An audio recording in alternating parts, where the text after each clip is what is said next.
is this law? We can say that the angle of incidence is equal to the angle of reflection. So when light is falling and it hits the point on the plane, so there is another line that I am drawing which is called as the normal, as you can see in the image here. This normal is perpendicular to the plane surface over there. So light is incidenting on this plane and it is reflecting. Now this angle between the incident ray and the normal is called as angle of incidence, and the angle between the normal and the reflected light is called as angle of reflection. Now these two angles are always equal in a plane mirror. And the second law is telling me that all these three lines, whatever was there, the angle of incidence, the angle of reflection and the normal, they are lying on the same plane at the same point. We can notice that in the mirror over here. Let us look at some properties of the image formed by a plane mirror. So plane mirror is nothing but the mirror that you have at the home.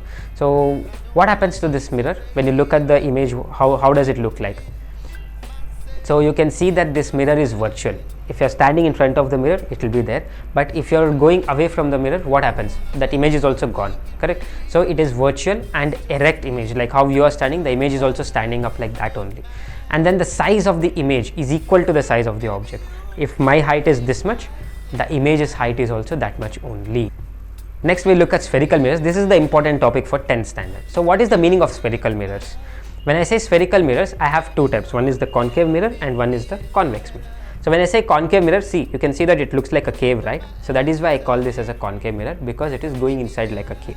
And then you have a convex mirror, it is protruding outside like this. So this is concave mirror and convex mirror. So when I say concave mirror, this kind of mirror is a converging mirror, and concave mirror is a converging mirror, and the convex mirror is the diverging mirror. So now let us see why it is called as a converging mirror and why it is called as a diverging mirror. Okay, so to look at that, we need to understand some terms of the spherical mirror. So when I take a convex mirror and a concave mirror, I can see that I am taking only a part of the spherical mirror. So this part will be nothing but my spherical mirror, that is the curved mirror. So inside this curved mirror, I need to know some things. So when I take a sphere or the circle, what can I see in the middle there? The center of that circle, that is also the center of this mirror, right? So that is called a center of curvature. And the halfway distance between the center of curvature and the point on which it is touching the mirror is called as the focus. And the point where it is touching the mirror and the center of curvature, this point is called as the pole. And the line that is passing through this whole thing is called as the principal axis. So these are some of the terms that we need to know.